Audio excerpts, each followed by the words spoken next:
तो अभी से भगवान कृष्ण के जन्म महोत्सव की बहुत बहुत बधाई। जन्माष्टमी और भगवान कृष्ण का महोत्सव लोग मनाएंगे, जन्माष्टमी भी मनाएंगे, आप और हम भी मनाएंगे, खूब जन्मोत्सव भी हो पड़ेगी।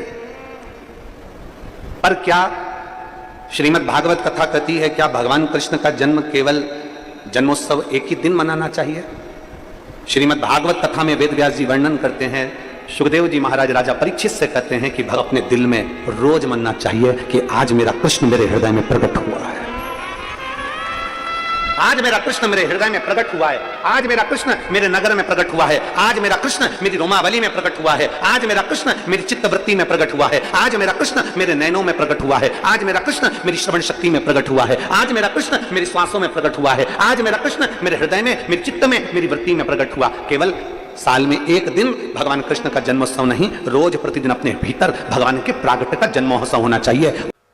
16,108 रानियां जब संतान नहीं हुई तो भगवान कृष्ण ने गुरु गर्गाचार्य बाबा को बुलाया, गुरुदेव आप हमारे कुल के गुरु हो, आपने हमको गुरु दीक्षा दी है, गुरुदेव हमारे यहाँ संतान नहीं है, आप कृपा करिए। गुरु गर्गाचार्य बाबा ने कहा, कृष्ण आप द्वारका के नजदीक में एक एक रानी को बिठाकर 11-11 दिन तक शंकर जी का अभिषेक करिए महाराज, और शिव का अभिषेक करना, और 11-11 दिन तक शंकर भगवान का अभिषेक भगवान कृष्ण ने द्वारका के नजदीक में नागेश्वर के शिवलिंग की स्थापना करते हुए उसका अभिषेक किया। तब भगवान शंकर प्रकट हुए, मांगो कृष्ण आपको क्या चाहिए? कन्हैया कहते हैं मेरे यहाँ औलाद नहीं है। भगवान शंकर कहते हैं आप चिंता ना करें कृष्ण, आपने एक एक रानी के साथ में 11-11 दिन तक मेरा अभिषेक करा है, तुम्हारी एक एक रानी से 11-11 संतान उत्पन्न होगी, तो 1,77,180 भगवान कृष्ण के बच्चे हुए शंकर की कृपा से। सत्यभामा जी ने रुक्मणी जी से कहा, रुक्मणी जी ये बताओ आखिर द्रौपदी का और कृष्ण का संबंध क्या है? ऐसा क्या संबंध कि द्रौपदी को दुख आता और कृष्ण दौड़कर चले जाते, द्रौपदी को तकलीफ आती और कृष्ण दौड़कर चले जाते? ये द्रौपदी और कृष्ण का संबंध क्या? उस समय पर भगवान कृष्ण प्रकट होकर उन्होंने सत्यभामा जी से कहा, द्रौपदी मेरी बहन है, मेरे हाथ में चोट लगी थी तब उसने मुझे राखी बांधा, वो मेरी बहन है, वो मेरी बहन है।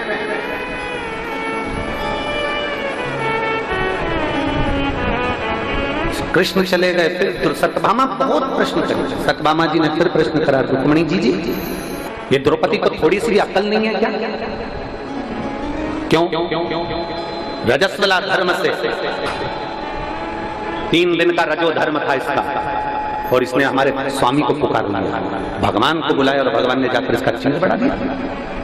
रजो धर्म में तो स्त्री मंदिर नहीं जाती, सामान नहीं छूती, और इसने भगवान को पुकार लिया और भगवान जाकर उसका चिन्ह बढ़ा दिया। समझ में नहीं आया मुझे, तो ये खेल समझ में नहीं आया, मुझे ये खेल समझ में नहीं आया। भगवान कृष्ण फिर प्रकट हुए और भगवान कृष्ण ने कहा, सुनो सत्यभामा, शुद्ध हो अशुद्ध हो, किसी भी अवस्था में स्वस्थ हो अस्वस्थ, घर में सो रहे हो कि पलंग पर सो रहे हो कि हॉस्पिटल में सो रहे हो, किस अवस्था में हो, परमात्मा भगवान कृष्ण कहते हैं मैं ये नहीं देखता कि आप शुद्ध हो कि अशुद्ध हो, मैं तो ये देखता हूं कि आपने मुझे दिल से पुकारा है, और पुकारा है तो मुझे जाना है। चलो यहाँ इतनी मेरी जीजियां बैठी हैं और इतने मेरे जीजा और मेरे बेटा बेटी, मेरी माताएं भाई बैठी हैं, और जितने आसपास चैनल पर कथा सुन रहे हैं वो भी सुन रहे हैं, मैं उनसे भी पूछूं और आपसे भी पूछूं, आपके बच्चे ने, आप स्नान करके आए, आप नहा के आए और बच्चे ने गंदगी कर दी, खूब रो रहा, गोदी में लोगी कि नहीं लोगी? अरे बोलो तो जम जाए, उसकी गंदगी साफ करोगी कि नहीं करोगी? कोई दूसरा आएगा साफ करने के लिए? बच्चा कितना भी रोते रहे, कोई साफ करने के लिए नहीं आएगा। छोटा सा बच्चा, तुम नहा के आई और छोटे से बच्चे ने अपनी गंदगी कर दी, उसने उसके कपड़े को बिगाड़ दिया, माँ आई उसने कपड़ा उसको साफ करा और उसको कपड़ा दूसरा बदल दिया, कोई दूसरा नहीं, या तो माँ साफ करेगी या बाप साफ करेगा, पिता उसको संभाल लेगा, वो कहेगा तू जा, तू अभी स्नान करके आई ना, जब पूजन कर ले और फिर कर ले, नहीं मैं साफ कर लूंगी। छोटा सा बच्चा माँ की गोद में गंदगी कर दे, छोटा सा बच्चा माँ की गोद में सुसु कर दे, छोटा सा बच्चा माँ की गोद में उल्टी कर दे, वोमिटिंग कर दे, छोटा सा बच्चा माँ की गोद में कुछ भी करे, तो भी माँ को वो हक है कि वो मंदिर में जाकर दिया लगा सकती है और भगवान की पूजन कर सकती है। माँ को वो हक है। अपने बच्चे की गंदगी साफ करने वाली माँ मंदिर में जा सकती है, पूजन कर सकती है, आराधना कर सकती है। एक बार गंदगी करी और तुम वापस नहाने जाओगे क्या? अरे बोलो तो जम के। फिर बच्चे ने गंदगी कर दी, फिर नहाने जाओगे क्या? नहीं। बच्चा गंदा हो गया तो माता पिता ने उसके कपड़े साफ करे, माता पिता ने उसको संभाल लिया। उसी तरह भगवान कृष्ण कहते हैं, अगर संसार का मनुष्य किसी भी अवस्था में, अच्छी बुरी किसी भी अवस्था में मुझे पुकारता है, तो भगवान कहते हैं मैं जगत का बाप हूं, मेरा नाम जगन्नाथ है, मुझे जाना पड़ता है। जगत का बाप हूं, जगन्नाथ हूं, मुझे जाना पड़ता है। जगत का बाप हूं, विश्वनाथ हूं, मुझे जाना पड़ता है। जगत का बाप हूं, द्वारकानाथ हूं, मुझे जाना पड़ता है। जगत का बाप हूं, बद्रीनाथ हूं, मुझे जाना पड़ता है। जगत का बाप हूं, केदारनाथ हूं, मुझे जाना पड़ता है। जगत का बाप हूं, सोमनाथ हूं, मुझे जाना पड़ता है। मैं जगत का बाप हूं, मेरा बच्चा जिस अवस्था में पुकारेगा मुझे जाना पड़ेगा, जिस अवस्था। सत्यभामा जी ने रुक्मिणी से फिर तीसरा प्रश्न किया, आखिर द्रौपदी ने ऐसा किया? और एक बार मुझे द्रौपदी से मिलना। सत्यभामा जी जैसे ही बोली तो भगवान कृष्ण जा रहे थे। कृष्ण जाते जाते सत्यभामा जी ने पूछा, स्वामी कहां जा रहे हो? भगवान बोले द्रौपदी के घर। अब तो सत्यभामा जी रुक्मिणी जी से बोली, कुछ करो ना, मुझे द्रौपदी को देखना। रुक्मिणी जी ने कहा, स्वामी आप अगर द्रौपदी दीदी के घर जा रहे हो तो हमको भी ले चलो। भगवान ने कहा चलो। रुक्मिणी सत्यभामा को ले गए। द्रौपदी बाल सुखा रही थी, पाटी पाड़ रही थी, कंगा कर रही थी, चोटी बना रही थी। इतने में द्वारकाधीश ने कह दिया, द्रौपदी तुम्हारी दो भाभी आई हैं, तुम ननद हो, तुम्हारे बाल तुम्हारी भाभी बना देंगे।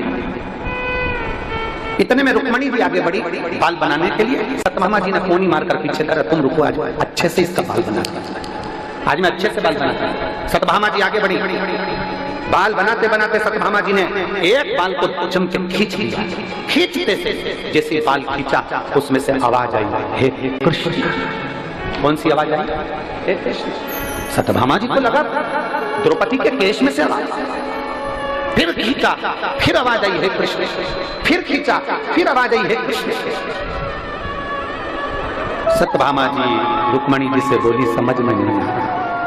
सत्यभामा जी बोली रुक्मिणी जी से, समझ में नहीं आ रहा, मैं बाल खींचती हूँ और उसमें से हे कृष्ण आवाज आती है। तब भगवान कृष्ण प्रकट होकर बोले, सुनो सत्यभामा, पूरी पृथ्वी पर कोई संत, कोई साधु, कोई महात्मा, कोई जोगी, कोई सन्यासी, कोई तपस्वी इस संसार में जन्म नहीं लिया जिसने एक दिन में 3.5 करोड़ बार मेरा नाम लिया हो। केवल एक द्रौपदी है जो 3.5 करोड़ बार मेरा नाम लिया। मनुष्य के शरीर पर 3.5 करोड़ रोम छिद्र हैं। एक एक शरीर का एक एक रोम गिना जाए तो 3.5 करोड़ रोम छिद्र इस मानव के शरीर पर हैं। ये 3.5 करोड़ रोम छिद्र मनुष्य को केवल एक दिन में 3.5 करोड़ बार मेरा नाम लेने के लिए दिया है। पर मनुष्य खाने में, भोग में, विलास में इतना डूबा रहता है कि वो 3.5 करोड़ बार मेरा नाम नहीं ले पाता। केवल संसार में एक द्रौपदी ऐसी है जो एक दिन में 3.5 करोड़ बार मेरा नाम लेती है, इसलिए मैं दौड़कर इसके पास आता। केवल एक द्रौपदी है जो 3.5 करोड़ बार मेरा नाम लेती है। सत्यभामा जी हाथ जोड़कर खड़ी हो गई, हम भी आपका 3.5 करोड़ बार नाम नहीं ले पाते, हमारे लिए कोई आज्ञा करो कि हमको 3.5 करोड़ बार नाम का फल प्राप्त हो जाए, ऐसे कुछ कृपा कर दो। भगवान कृष्ण ने कहा, द्रौपदी सत्यभामा उसका केवल एक साधन है। शंकर भगवान माता सती को कुंभज ऋषि की कथा सुनाने ले गए थे। मेरे भोले बाबा अमरनाथ की गुफा में पार्वती को कथा सुनाने ले गए थे। अगर 3.5 करोड़ बार मंत्र का, जाप का, नाम का फल पाना है तो किसी शिव महापुराण की पंडाल में जाकर बैठ जाओ, जितने भक्त नाम लेंगे उसका सारा पुण्य आप और हमको प्राप्त होगा। 3.5 करोड़ बार आप इतने सारे भक्त मिलकर जब श्री शिवाय नमस्तुभ्यम कहते हो, ओम नमः शिवाय कहते हो, नमः शिवाय कहते हो, राम नाम बोलते हो, कृष्ण नाम बोलते हो, भगवान का नाम बोलते हो और भजन में ताली बजाते हो तो वो शब्द टूटता है। अब ये इतने लाख लोग, 10 लाख 8 लाख लोग एक साथ, अगर 10 लाख लोग एक बार में नाम बोलेंगे तो 10 लाख नाम तो हो गए, और 10 लाख लोगों ने 5 बार नाम बोला तो 50 लाख हो गए, और 50 लाख लोगों ने ताली बजाकर मंत्र का जाप करा तो वो शब्द टूटा। टूटने के बाद 3.5 करोड़ रोम क्षेत्र में समाहित हो गया। 3.5 करोड़ रोम छिद्र में समाहित होता है। लोग पूछते हैं कि शिव महापुराण की कथा में जाने से हमारा काम क्यों हो जाता है? शंकर जी की कथा में पहुंचे हमारी बीमारी कम हो गई, शंकर जी की कथा में पहुंचे हमारे घुटने सही हो गए, शंकर जी की कथा में पहुंचे हमारी पीठ सही हो गई, शंकर जी की कथा में पहुंचे हमारी बहू को बेटा हो गया, शंकर जी की कथा में पहुंचे तो हमारी बीमारियां ठीक हो गई। उसका कारण क्या होता है? उसका केवल एक कारण है कि शंकर की कथा में ये 3.5 करोड़ रोम छिद्र का शरीर जब भगवान के मंत्र जाप में डूबता है, जैसे तालाब में नहाओगे तो पूरे कपड़े भी गीले होंगे और शरीर भी गीला होगा, बाल भी गीले होंगे, उसी तरह शिव महापुराण की कथा में जाओगे तो ये पूरा शरीर भगवान की भक्ति में गीला हो जाता है और हमारा दुख समाप्त हो जाता है। 21,600 श्वास प्रतिदिन निकल रही है, उस श्वास में शंकर का नाम मूल हो।